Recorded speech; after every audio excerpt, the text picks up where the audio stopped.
Dr. Monique Potvin Kent, who's an associate professor in the School of Epidemiology and Public Health in the Faculty of Medicine at University of Ottawa. And I don't think she's a stranger to anyone on this call. And she'll be talking about unhealthy food marketing in Canada with respect to digital food environments. So Monique, over to you. Okay, thank you very much, Kim, and thank you for inviting me to come and speak today. A big thank you to Melissa also for all of her organization. So today I'm going to be talking to you about children's exposure to digital food and beverage marketing. So I thought quickly I'd go through exactly what is digital food marketing, why it's important to be looking at child and teen exposure to this type of marketing. Oh my goodness, here, so sorry, telephone ringing in the background. And then the final thing I'll be looking at is I'll be going through some of the research that I've done where I've looked at either potential exposure to unhealthy food and beverage marketings or actual exposure to unhealthy digital marketing. So the difference between those two, potential exposure is basically the frequency of advertising that kids could potentially see, as opposed to actual exposure, which is the actual ads that we know that kids or teenagers have seen. So first of all, what is digital food marketing? I think many of you are probably aware of this. So it's any type of food marketing. It's available on multiple platforms. So it can be seen by kids and teenagers on desktops, on laptop computers, on tablets, and on smartphones. Now, these aren't your grandmother's commercials. These are very, very different form of marketing than television advertising. So first of all, food companies have their own brand websites. They have their own apps. They have their own social media presence. They also advertise on third-party websites and on third-party apps, including social media apps. So they use banner ads, which are those ones at the top. They use pop-up ads, which just kind of pop up. They're video ads. They use advertorials, which are kind of look like newspaper articles, but actually the whole thing is just an advertisement. And they also use a lot of product placement and endorsements, typically done by various celebrities and social media influencers, a group we've already talked about today. And the other place that we see digital food and beverage marketing is on streaming television. Oops, my goodness, I just flipped through a whole bunch of ads there. And also we can get ads through email and also by text and from push notifications.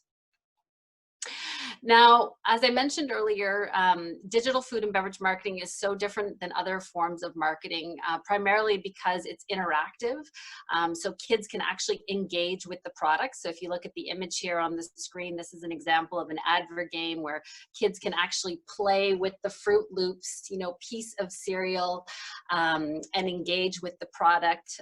If you look down at the bottom of the screen here, there's a link to a website that I've spent a lot of time on called coolmathgames.com, and when you have a chance at some point you can look at that. But it's a website, essentially. It's one of the top 10 websites for kids in Canada, and there's all sorts of games that you can play, trivia games, name that candy bar, name that food brand. So all these games where you're actually engaging with the product. So digital media is also different because they use behavioral targeting. I think we all know that now, that they're gathering all this information on us, including children, and then targeting based on that information that's been gathered. They can use geo-targeting, so targeting according to location. One thing that's different about digital compared to television is that there's no limits on kids or teens' exposure to it. So on television, we actually have regulations that say, there can only be so many seconds of television advertising in a 30-minute television show or a 1-hour television show. These limits do not exist in the digital realm. And the final thing is that digital food and beverage marketing is frequently disguised as entertainment. So that could be a video game, it could be a quiz. There's all these types of techniques that are used. And so it's much more difficult for children to identify that, in fact, they are being marketed to. In television, by the time a child is 8 years old, they absolutely know this is a television advertisement. This is a company that's trying to sell me a product. By age 12, certainly they can think critically about what the company is trying to do. But in the digital realm, it's much more difficult for children to identify advertising. And even in some cases, there's been some research showing that teenagers have a hard time identifying digital food and beverage marketing. So why is it important to look at child and teen exposure to this form of marketing? Well, for a whole bunch of reasons. First of all, we know that it has a huge impact on children's health. So there have been many systematic reviews of the literature that have been done starting way back in 2006, which seems like a long time ago now, showing that food and beverage marketing has an impact on kids' food preferences. It has an impact on their short-term food intake. So kids actually choose to eat foods that they see advertised. It has an impact on their food requests, and any parent can attest that, you know, if their child sees food advertising, they frequently make requests for those products. This is one of the reasons I got into this type of research. And it also has an impact on childhood obesity. Now, in addition to having a big health impact, there are lots of questions as to whether it's ethical to advertise, particularly in digital formats to children, particularly because they don't have the same understanding as they do in other media forms. Children spend a huge amount of time online. So teenagers are spending hours per day, you know, more than 3 hours in some instances online. Children also many hours on screens. I think COVID's probably made things a whole lot worse in most situations. The other thing is with digital marketing is that parents are not present when digital marketing is happening, and they cannot be present. The screen is very small. Television advertising, a parent is frequently in the room, and so you can, you know, have a discussion with your child if you wanted to about it or whatever. But in digital forms, it's very different because the child's on a screen and the parent is not hanging over them to see what they're looking at. So in most cases, I think my impression is that parents have no idea how much digital food and beverage marketing their kids are seeing. The other thing is with digital marketing that policies protecting children are very rare. So in Canada, food and beverage marketing is mostly self-regulated through the Children's Food and Beverage Advertising Initiative. And there are protections about marketing or advertising online, but they apply to such a small number of websites and yes, etc. So now I wanted to talk to you a little bit about some research that I've done. First of all, I'll talk about 2 studies that I did where I looked at potential exposure. So this is just kind of the frequency of ads that we're seeing online. And so what we wanted to find out is what is the frequency of unhealthy food advertising on child and teen preferred websites. So what we did is we licensed data from ComScore from June 2015 to 2016, and we figured out what the top 10 websites were for kids between the ages of 2 to 11 and teenagers between the ages of 12 and 17. And so for it to be a child website or a teen website, 15% of the population going to that website at least had to be children or teens, and there had to be 50,000 unique visitors in the year from those age groups for it to be considered a top website. We looked at a whole bunch of different food categories that were advertised once we identified those 10 sites. So these are the food categories we looked at. So it was just a big range of food categories. And then what we did is we collected nutritional information on every single ad we saw advertised on those sites. And we determined if the products were healthful or less healthful based on the PAHO nutrient profile model. So what we found, quite surprising, on the top 10 kid websites in a year period, a 1-year period, we found 54 million food and beverage ads. So like just a huge number. And when we looked at the food categories that were advertised the most frequently, restaurants was the one that came up the most frequently, followed by cakes, cookies, and ice cream, and cold cereal. And then when we did that nutritional analysis to find out, you know, are these products healthy? Are they less healthy? 93% were deemed excessive in either fat, sodium, or free sugars, according to that PAHO criteria. So, you know, this is not good results, obviously. So and as I said, this is research looking at kids' potential exposure. So we don't know that kids have seen all 54 million of those ads, but we know that on those websites, there were 54 million ad impressions for these products. So here's my top 5 products that were advertised. So the first award went to Pop-Tarts. So it was the most heavily advertised on these top 10 child websites. Second one went to Frosted Flakes. Third one went to McDonald's Happy Meal. Fourth one went to Red Bull. So this was quite shocking. Red Bull is not supposed to be advertised to children under the age of 12. And anyways, top 4 product on the top 10 websites in Canada for the year that we looked at. And the last one was Kraft Lunchables. Now we did the same study basically looking at the teen websites. So we figured out what the top 10 teen websites were. And again, for the same time period. And what we found, many fewer food and beverage ads on the teen websites. There were 14.5 million ads on those top 10 sites.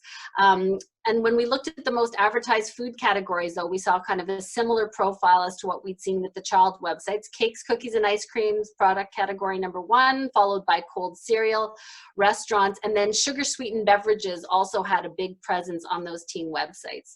Now, when we did the nutritional analysis, again, using the PAHO criteria, we found out that 93% of the products were deemed excessive in either fat, sugar, or sodium. Again, here are the awards for the most advertised products on the top 10 teen websites. Pop-Tarts, again, came in at number 1, followed by Fruit Loops at number 2. And these images that you're seeing are actual ads that we saw on these websites. So number 3, Red Bull. So Red Bull actually gained a position in the teen category. Number 4 was Frosted Flakes for teens, and number 5 was the roll up to the rim to win contest, the big Tim Hortons contest that's run every year. So anyway, so that was the top 5 for the teen categories. Again, like, this is not the diet that we want to be promoting to our children or to our teens. But again, the limits of this type of research are that just by looking at potential exposure, so just looking at the frequency of ads on websites, we don't actually know what, you know, each individual child has been exposed to. So then what I did is I followed up these 2 studies with a study where I looked at kids' actual exposure. So this is research that's much more difficult to do. And what we wanted to know is, what is children and adolescents' exposure to unhealthy food marketing on social media applications? So what we did is we recruited 101 children between the ages of 7 and 16. And then what we did is we gave them these eye tracking glasses. And if you can see in the middle of the little girl's glasses, there's a little camera there in the center. And so what we did is we had kids come in, and then we asked them to go on their 2 favorite social media apps. So they could go to Facebook, YouTube, Snapchat, or Instagram. They had to use the device that they normally use. So if they had a smartphone, their own smartphone, they had to use their own device. Or if they had a tablet, in like a family tablet, that they had to bring that devices. And this is the only way to get to behavioral targeting when you're doing this type of research, because what happens is, if they're using kind of a device that's purchased for a study, well, all the behavioral information does not belong to that child. So that's why it's so important that this research be done with the device that the child uses. So we also had the kids respond to a survey, sometimes with their parents' help, depending on the age, where we asked them what their typical media use was on weekdays and weekends. So as I said, they're wearing these glasses just for a 10-minute period, 5 minutes on their first favorite social media app, and then another 5 minutes on their second favorite social media app. So we ended up with the 10-minute video footage for each child in the study. So then what we did is we did a content analysis of those video recordings. So we had research assistants who actually went through that 10-minute video footage for the 100 subjects, and we identified every instance of food marketing. So the big advantage to doing it this way is we can really pick out every single type of food marketing that exists. We then collected nutritional information on all the products that kids were exposed to. We determined product healthfulness by using the PAHO nutrient profile model again. And then we actually estimated kids' average weekly and yearly exposure to food marketing based on that 10-minute sample. So first of all, what did we find out? So we found out that kids are spending, at least kids in our sample, were spending a lot of time on social media apps. So on a typical weekday, if you look down here at the bottom, kids were spending 24 minutes a day, but on weekends that basically doubled. And then teens, you can see, are spending huge amounts of time on social media during the week, 91 minutes on average, and then on the weekends, 139 minutes. So here are some examples of some of the advertising that we captured while kids were on their devices in that 10-minute period. So you can see lots of unhealthy food products. Here, I mean, we've already talked a little bit today about the celebrity-generated food marketing. So on the left-hand side is an actor. Her name is Tori Webster, and she's probably not an actor that you follow. She's the star of a YTV sitcom called Life with Boys, which is very popular with kind of the preteen and young teen audience. And so here she is promoting Cineplex food. And then on the right-hand side is an image we captured from, this is from a YouTuber. Her name is Rosanna Pansino, and she has this YouTube show called Nerdy Nummies, and she's like this very famous baker. And so anyways, in this case, she's baked a Starbucks Frappuccino, but this is actually a cake that looks like a Starbucks Frappuccino. So this is kind of the type of thing that we captured in that 10-minute segment. So here's another example. This is Matt Stoney. He's a competitive food eater, and anyways, and so he is typically, when he does his competitive food eating, he sets himself challenges, and he always uses branded foods, as far as I can tell, whether it's, you know, McDonald's French fries or Chips Ahoy cookies, and there's always lots of showing the brands in his videos and that type of thing. So some of our the kids in our study went to his site. So. Now, in terms of the food categories that the children and the teens were most exposed to, they are most exposed to fast food and sugar-sweetened beverages. So that was the two categories we saw the most often. Children, the third category was candy and chocolate, and for teenagers, it was snacks. And then the companies that advertised that kids and adolescents were the most exposed to: McDonald's, Starbucks, and then General Mills for children. General Mills has a lot of products like breakfast cereals and granola bars and things like that. And then Pepsi was the company that that the teens were the most exposed to. When we did that nutritional analysis, if you look over here on the right-hand side, in both cases, all of the products almost that the children and the teens were exposed to were excessive in at least one nutrient, so either sugar, fat, or sodium. So again, not a diet that we want to be promoting to our children and teens. One thing I want to mention about what we found in terms of exposure. So in terms of the kids in our study and the teens in our study, so 55% of the kids were exposed to food and beverage advertising in that 10-minute period that we had. And for the teens, it was higher. It was 83% in their 10-minute period. So, so the behavioral targeting is maybe working a little bit better for the teens. And in terms of the number of exposures that each kid saw, or what the average number was over that 10 minutes, it was 2.1 food exposures for children and 2.7 for teens. But what's really interesting is when you look at that median range, it ranged all the way up to 11 and 12 for the number of exposures. So that means in a 10-minute period, there are some kids in our sample that saw an ad basically every minute. So you can see how in some cases, some kids are seeing a huge amount of advertising. When we actually estimated kids' exposure to food marketing, kind of, you know, we took the data that we collected on them in terms of how much time they're spending on social media, and then looked at how much they were actually exposed. We were able to estimate that children under the age of 12 are seeing about 30 instances of food marketing per week. So that works out to about 1,500 instances of food marketing per year. So it's, you know, it's a significant number, but not nearly as much as what the teens are seeing. So the teens are seeing, we estimated, about 189 instances of food marketing per week, and on a yearly basis, that extrapolates to almost 10,000 instances of food marketing per year. And anyways, and that's largely because the big difference between children and adolescents has to do with the fact that teens are spending so much more time on social media compared to children. So.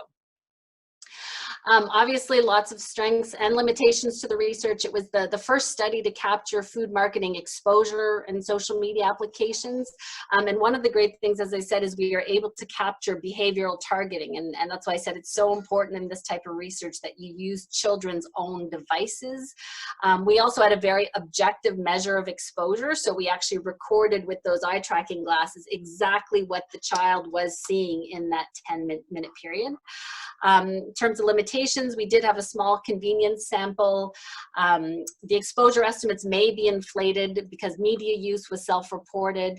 And finally, the exposure may not be representative. We just looked at a 10-minute sample, and obviously you'd want to get a larger sample to get a true sense of how much kids are being exposed. But I think the study nevertheless does shed light on kids' exposure and what's going on in that area. So in conclusion, I just wanted to say that it is methodologically difficult to do this type of research, particularly the exposure, the actual exposure research. There's also many ethical issues in this type of data collection because like when I recorded the 10 minutes for each child, we're seeing exactly what the child saw when they were on their device. And so I know in some instances, different researchers have had great challenges trying to get ethics approval for this type of work. But to get at actual exposure, it's very difficult without recording what's going on their screens, for sure. One way to kind of get around this, and there's various teams around the world that are working on this, is using machine learning or artificial intelligence as a potential solution. So you could actually get, kids to, you record samples of what they're actually seeing online, and then as opposed to, I had research assistants actually go through all of the video footage looking for instances of food and beverage marketing. If you have a machine do that, then kids' privacy is being maintained obviously better. But the problem is with the machine learning is that I think most teams around the world are finding it's very difficult to get the machines, to get the computers to pick up all instances of food, just because there's so many different types of food marketing. Sometimes it's a brand, sometimes it's an actual product, sometimes it's, as I said, it's product placement in a video. And so because sometimes it's being forwarded, by a company, and in some cases it's been forwarded by a peer. So it's very difficult for with artificial intelligence to catch the full scope of food and beverage marketing. And I have yet to see a system that captures it as well as having research assistants comb through the data. But anyways, we're working towards that. And I know the WHO Europe, I'm working with them, and Health Canada and they have a group in Russia that's doing something. There's another group in Australia that's also working on a project, and another Canadian group led by Dana Olsted. So the last thing I just wanted to say is just about policy that seeks to restrict food marketing to children. I think my research results and research results of others who are doing research in digital food and beverage marketing, it's clear that digital food and beverage marketing is a problem. I did this really interesting just a little kind of, what's it called, like an exercise. I went into my son's grade 8 class last year, and I asked the principal if it would be okay if the kids all brought their smartphones into class for an exercise, and he said, sure. And so I went in and I taught the kids about food and beverage marketing and what it looks like, and then I did this exercise where I said, okay, I'm going to just set my watch for 5 minutes, and I want you guys to just use your phones as you normally would. just do whatever you want. And this is the same instructions we gave to the kids in my study. And I said, but if you see any instances of food marketing, I want you to put your hand up. And within 3 seconds, the first person put their hand up. It was my son, ironically. And he wasn't a plant. It was an ad for Skittles candy. And some kids in that 5-minute period put their hands up like they were, 10, 15 times. And other kids put their hands up not at all. And so there's huge variability. The principal who was assisting the presentation was just flabbergasted that there was so much unhealthy food and beverage marketing online. He just couldn't, and as I said, I think most parents just don't see it because they're not side by side with their child looking over their shoulder.